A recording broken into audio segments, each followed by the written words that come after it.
Dave, what's going on, buddy? Oh, not a ton. First media availability of the spring, so excited about that. It had been a long enough, sort of boring enough period that I've talked myself into being excited about spring football. So that's where we are here on March 25th. Yeah, that's what I got for you. So two quick back-to-back things off of the level of excitement. First blush, we're not going to hold you to it. Of the 22, how many starters would you guarantee? Do you think you could? Over 11. Let's just say some names. Let's just do it that way. Okay. So Dylan, I feel pretty good about Dylan. I feel pretty good about Emmett. Dose. I feel pretty good about Dane Key and Isaiah Hunter. So I'm going to stop there. I could not name the starting tight end. I think it'll probably be like Lindenmeyer, but I think they're going to do a lot at that position. So I'm just going to stay away from it. Rocco Spindler is going to start.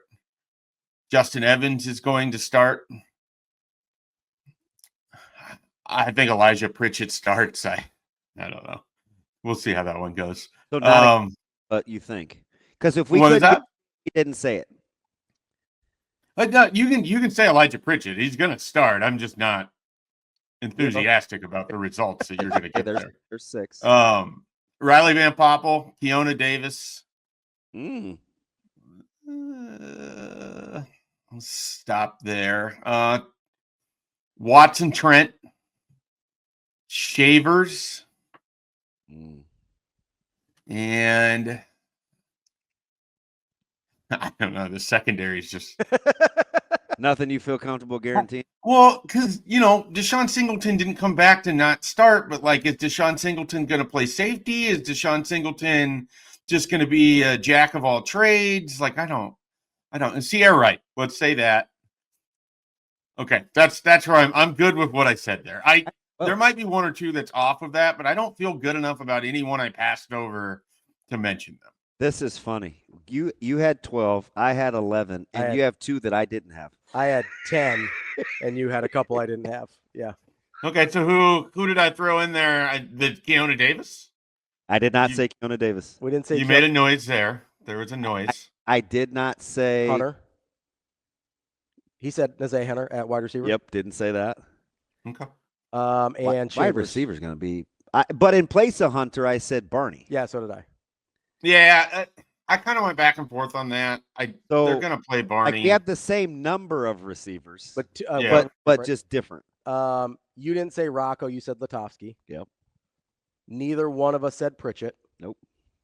But I do if I was you know what a disaster it's going to be if Elijah Pritchett can't be a starter. I did exactly what you did, Schaefer. Exactly. I said he should. I said all of it, but I said, well, we did say guarantee, so I didn't. Yeah. So I didn't do it, but I did exactly what you did, almost to a T. You just went with it. I could have. It would be hard for me to acknowledge the resources utilized if he is not ultimately going to start. Yeah, totally fair. Neither of us said Shavers, and I'm not totally sure why. Because there's McCullough, there's Shavers, there's McGahee, I'd stay away from the jack position because I think they've got a lot of people there. Because it's very flexible. Right. I said Shavers because whether or not he's a starter, he's going to play a lot, and I just felt comfortable saying that. And I think he's a guy they like a lot. Yeah, I would imagine he's more apt to be able to play inside-ish than a guy like McCullough. McCullough, I think, edge. Needs to be on the edge. Yeah. Yeah, I agree with that. So in my head, Shavers it's more of an inside, but it's also what does that look like with Watson Trent? You have Watson Trent, you have Shavers, and you have Buddha. Yeah, Buddha Wright. You said right. That was one that you didn't have. They've got some options. And then you said Sierra Wright. Neither of us said Sierra Wright. So with Shavers, I wrote about this for yesterday. I was trying to project 3 players returning that we're going to hear a lot about from the coaches and we're going to talk a lot about. And Emmett Johnson was one. I think to me that feels kind of obvious just with what his usage looks like it's going to be and all of that. The next one for me was Shavers. I think we're going to spend a lot of time this spring talking about Vincent Shavers because I think we spent a fair amount of time last spring when he was a freshman. I think they really like him, and it feels like he is a big arrow up guy for me in this program. Yeah, so the interesting thing about that is I agree 100% about his trajectory and his impact, but he's a young guy that rolled the dice quite a bit, and I could see the staff. This is 100% speculation. I could see the staff downplaying it so it's not too much too fast, even though I think the free world knows he's pretty gifted. Well, it's not just that; it's his attitude. Like he wants too much too fast. Yeah. I basically said on another radio show this week, like he wants the smoke. Like that's what Vincent Shavers is. He wants that position. He wants everything that comes with it. And from all accounts, he's working and putting in everything that matters towards being in that spot. And I just think he's going to elevate himself one way or the other. The last guy, and there was like 6 people I considered for the final spot. I went with Riley Van Poppel, and it could just be because I won't stop talking about him. I put RV in. Mm-hmm. Yeah, I think we're going to hear a lot about Riley Van Poppel. I'm fascinated. We've had this conversation on this show, and Damon, I know at the time you were thinking interior. I would like to hear Matt Rhule talk about where they see guys on their defensive line as we go into this spring, or what that rotation looked like, yesterday and today.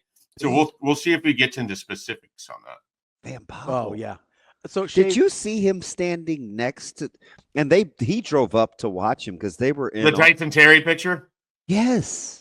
Where one guy looks like he's in an NFL, and been a multi-year veteran, and the other guy looks like he's just getting done with high school. Look, go back and look at the difference between RVP and it is. Big. Look at his arms. His arm is a tree trunk. Yeah. The man has a tree trunk his arms. He has 2 tree trunks. Hey, he likes driving in Omaha. Arguably the worst drivers he's ever been around. If I get a chance to talk with Riley Van Poppel, we will not be talking about his driving in Omaha. Just telling you what he said. Listen, I've driven in Texas. He's got no room to talk. He must never have been to Houston before. My God. Houston is a terrible place to drive. The worst. So go Dallas ahead. isn't much better. Go ahead.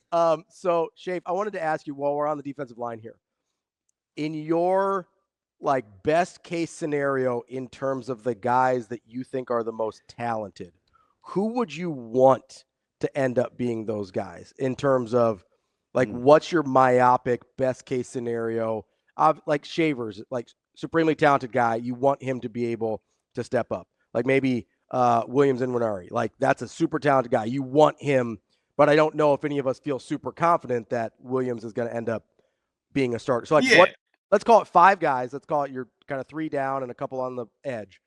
5 of those guys that you think, if these are the 5 guys that are starting, Nebraska's in really good shape if they're the ones that stepped up. So I think you start with Williams because the upside is immense, or the perceived upside is immense, and then Riley Van Poppel. So I think those 2 are kind of in a plane unto themselves of where you think the upside might be, or at least for me. And then Keona Davis, and I will say Cam Lenhart, but I never know what to do with Cam. I don't know. He had a year last year that statistically is sort of hard to look at, and then you can't really think of a lot of moments for him. And then you go back through his career, and it's kind of the Colorado game and his second game, and then after that, it was a little uneven. But I will say Cam Lenhart as part of that with Keona Davis. And then the last guy, I think there's a variety of different ways you can go here. And I'm going to eschew Elijah Judy, who I think is going to be a nice rotational guy for them, who they have built up over the last couple of years. The person that I have sort of been waiting for a couple seasons, and I think he's had some starts and stops with injuries and everything else, is Sua Lefotu. I would like to see if Sua Lefotu can handle as a nose tackle or as an interior defensive lineman, even if it's just in a part-time role. I think that he has the ability to be a pretty good player on the interior just based on his high school career. He was at St. John's Bosco. He played in a really high division of talent out there in California. Again, I don't know that he's going to be ever giving you the snaps that a Nash Hutmaker did, but could he be someone that comes in on a third and he becomes a short yardage guy or something of that nature. Like Su'a-Lefotu, I think there's more there than maybe what gets discussed. He just hasn't been healthy. And he wasn't super healthy at the end of high school either. And then now you get a little concerned because that just seems to be the rap on a guy. Yeah. So I wanted to, like, my follow up to the kind of the indecisiveness, because we don't really know. Mm-hmm. And you said you talked yourself into the level of excitement for spring. Don't you assume, though, this is going to be highly competitive because this is the best roster that he's had. So that part is exciting. I'm glad you let me ask. Is it the best roster that he's had? I think so. I think so. Yeah. Okay. I'm like, why is it better than last year's roster? Because the Dylan Raiola has another year under his belt? Well, I mean, that's part of it. Well, so I'll make it easy. So the guys that we complained about the most are better than they were last year, at least on paper. And that's Singleton, Hartzog, and Buford. Okay.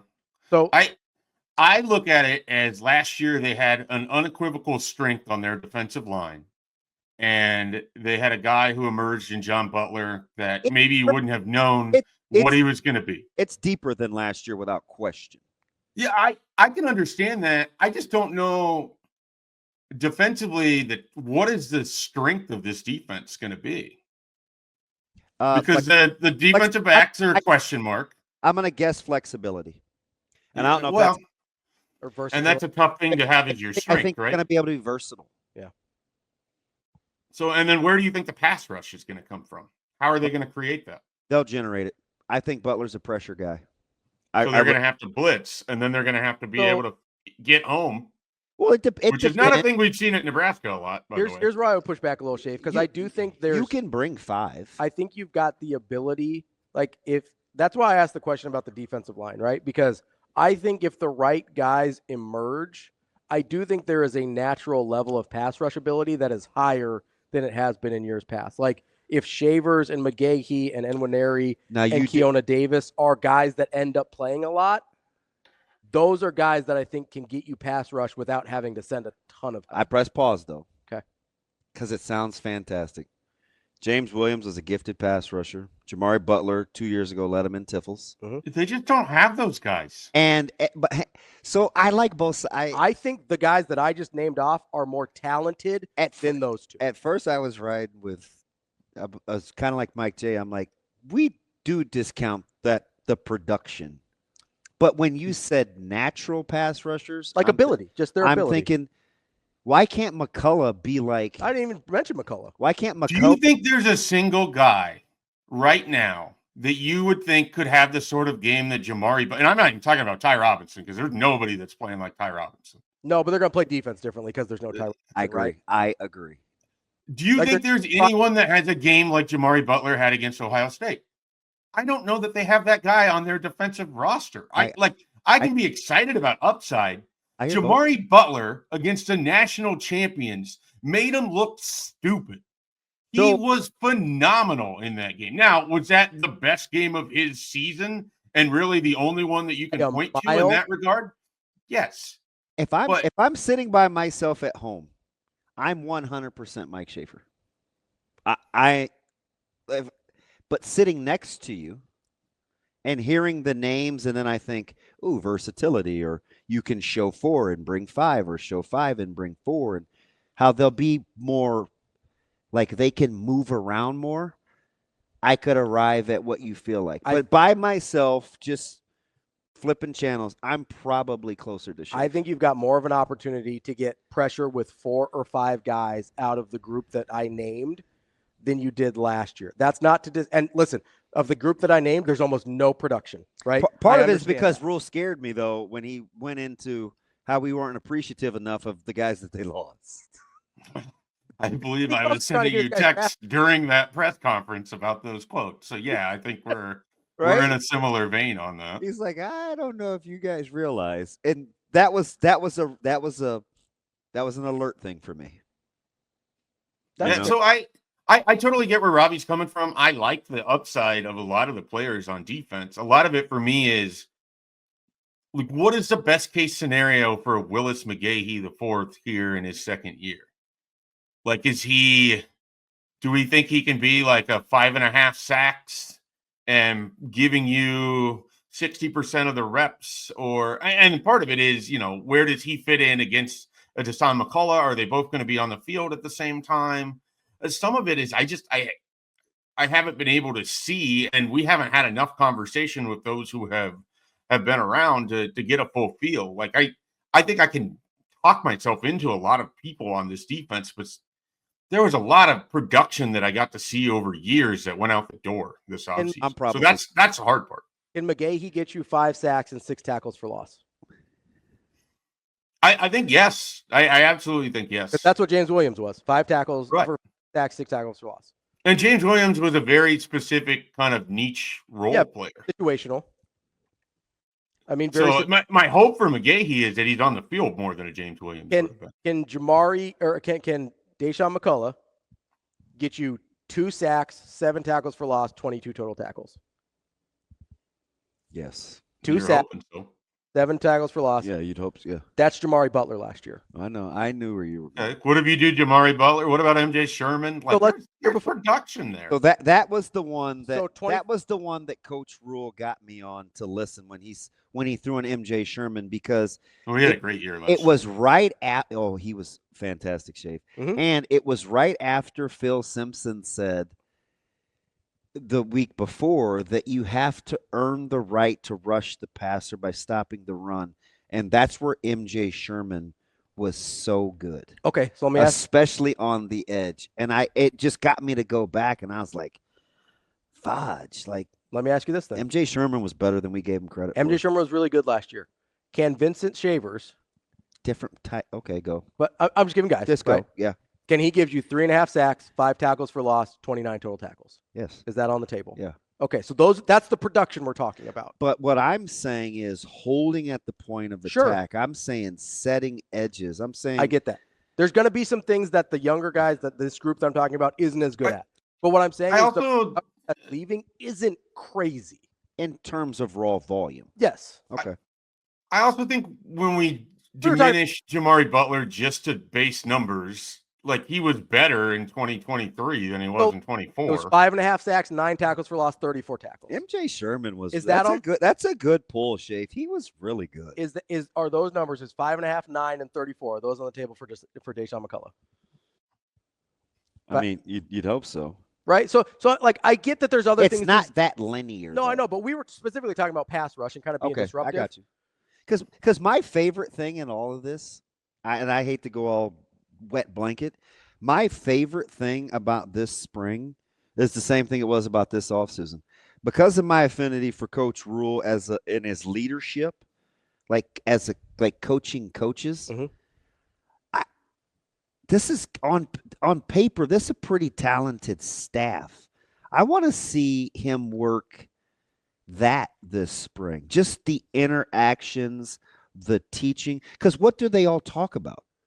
They all talk about teaching and development. At some point in their press conferences, they all talked about teaching and development. And I'm like, fudge. That's what I want to see work, because that's what I'm most impressed with with him as a person, is just the leadership and teaching. And I think that's going to be as competitive as anything because of the staff that he put together. Is that are you vibing with that, Schaefer, or am I just too much?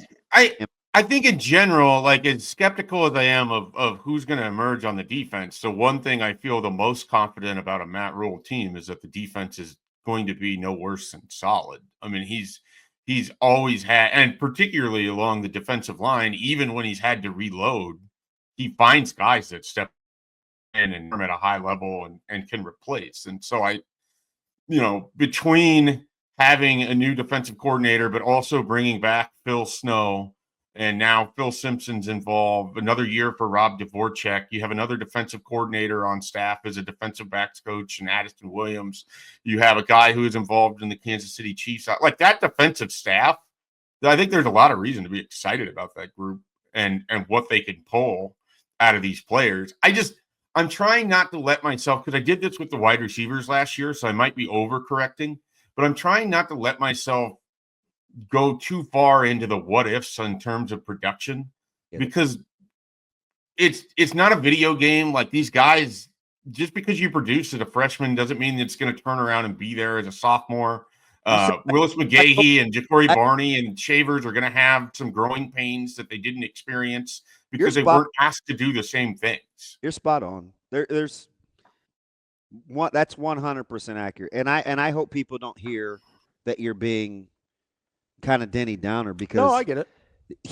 You're 100% right, and I think that's what this staff has said all offseason. Like, listen, it's about football. We just got to get better. You know, it's not the IG stuff. It's not the comments. It's not because you did this last year. It's win the day, and they'll keep saying that. And I know it's boring and it's not sexy, but what you're saying about not assuming is exactly what I bet they're saying, because we've heard it all offseason, right? I mean, that has been the message. Just get better. Well, I think they feel like they underachieved last year, and that's why I like last year's roster. I like last year's team. I like last year's schedule. I felt like they were a 9-win team, and they gave way too many games away. And this year, I'm a little more skeptical because there's a lot of production that's out the door, but I still like the roster. But I also feel like I got snake bit with how I felt about the wide receivers. And so I'm probably just being a little bit more skeptical than I was a year ago at the same time, right or wrong.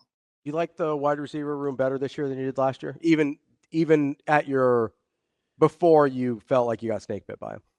I like that I was really high on Ja'Cory Barney, and he was even better than I anticipated that he would be.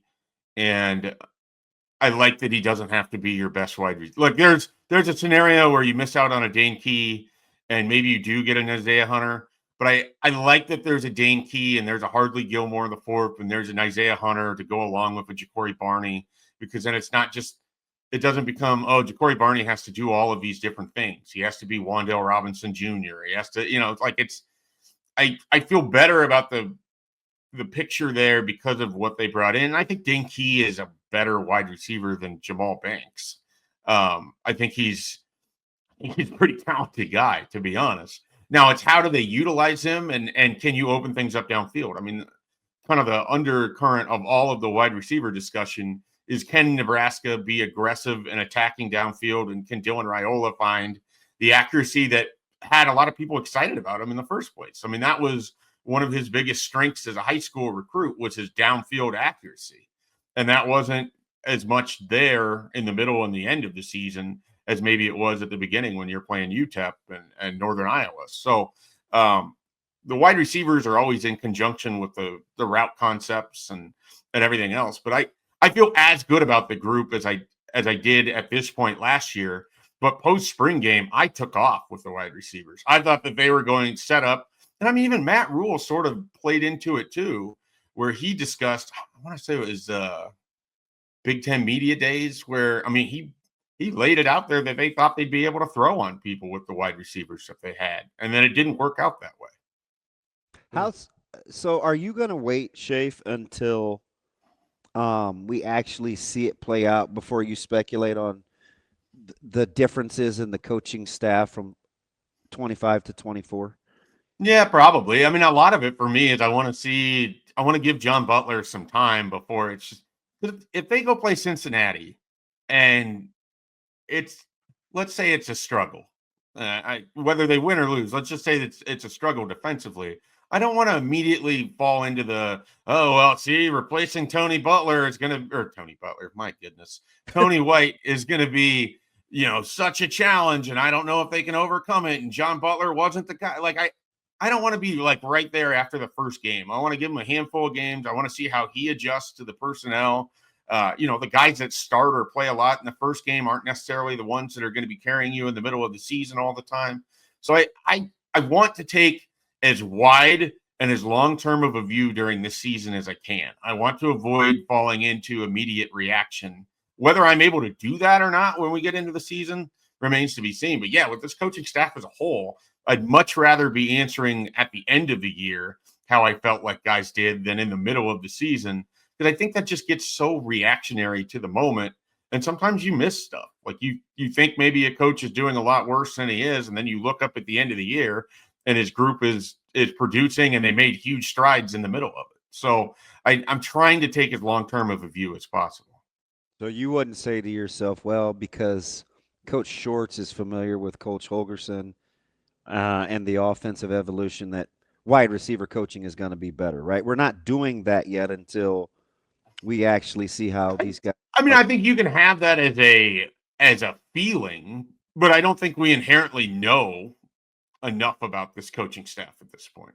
This is for later in the week as we're kind of just trying to go through spring and we have all these different categories and stuff. But let me ask you, generally speaking, if Nebraska wants to be in the hunt, right, be better than they were a year ago. Last year they do you know what they rushed for last year as a team? Off the top of my head, no. This is BC would do a long pause and then he would nail the exact number. I am not that person, so unfortunately I can't do that. Just under 1,700 yards. Okay. With 3.8 per carry. So 13 games, about 140 yards a game or something like that. Is there a number you think Nebraska needs to get to run the football? And is it more about the average or the total? I think it's probably more about the average. And part of that for me is that I have just looking back at what Emmett Johnson did since Dana Holgerson got there, I am less concerned about overall rushing numbers than I am with someone like Emmett Johnson, including total touches or just total yards. Like I mean, he had as many catches in the USC game, I believe, as he had all of 2023. And so I like whether he's catching the ball out of the backfield or running it, I think they're going to get more value out of their running backs in 2025 than they did in 2024. And so I don't want to get locked in on like, oh, I'm worried about total rushing numbers. So that's why I say average, because if they can average a healthy clip, but you're still able to get yards through the backfield and passing out of the backfield with Emmett Johnson or whoever emerges behind him, I think that can help with your overall run game too. I think that can help you down the field. I think those things can work in conjunction. If Emmett Johnson's dangerous in short yardage passing, that's going to allow Dane Key and other guys to work their way down the field and get better matchups because you have to worry about Emmett Johnson in the short area out of the backfield. Like I think there's a lot to be excited about in terms of the passing game to the running backs in a way that can help carry their overall numbers or how you feel about it. Even if they don't run for substantially more yards in 13 games, let's say they run for 1,900 yards, but Emmett Johnson has 450 yards receiving. More than one rushing touchdown. Yeah, I mean, it's just I think there's a lot of ways to skin the cat, and I'm trying to be very open at running back. I'm trying to be very un-Mike Schaefer for the last decade at running back. It's a spring hope springs eternal. It's a season of change, and I'm trying to be a different person. You know what, though? You let yourself off the hook. Was it about a month ago when we finally got to the bottom of it, and you made it about the history and the lore of the position. And I was like, I just dropped the mic on that one because I would give you a hard time about both you guys. But when you phrased it like that in terms of the expectation level and stuff, I was like, oh, okay, I get it. Right. I mean, yeah, that made your own when you're your own benchmark. Yeah. And I was like the running back in Nebraska, it's a different benchmark than generally. Yeah, like you got to rush for more than 22 touchdowns. Yeah, you'd like to be able to dominate inside the red zone with being able to run the ball, and then you don't have to put yourself in situations like the UCLA game where you're inside the 10 and it's just pulling teeth to figure out how to score. They have to be able to do that, but I do have a little concern about who could be their short yardage running back because I don't know. If Quentin Ives can be that guy or you know, and then this sounds really stupid. Is Heinrich Harburg going to end up being that guy in some sort of role? Like I don't know. I have some questions about what they do when it's third and short or inside the red zone. I certainly don't think that sounds stupid. Schaefer, appreciate the time as always. Really good stuff. And thank you for entertaining our little exercises that we put you through this morning, and I hope you enjoy spring ball. All right, guys.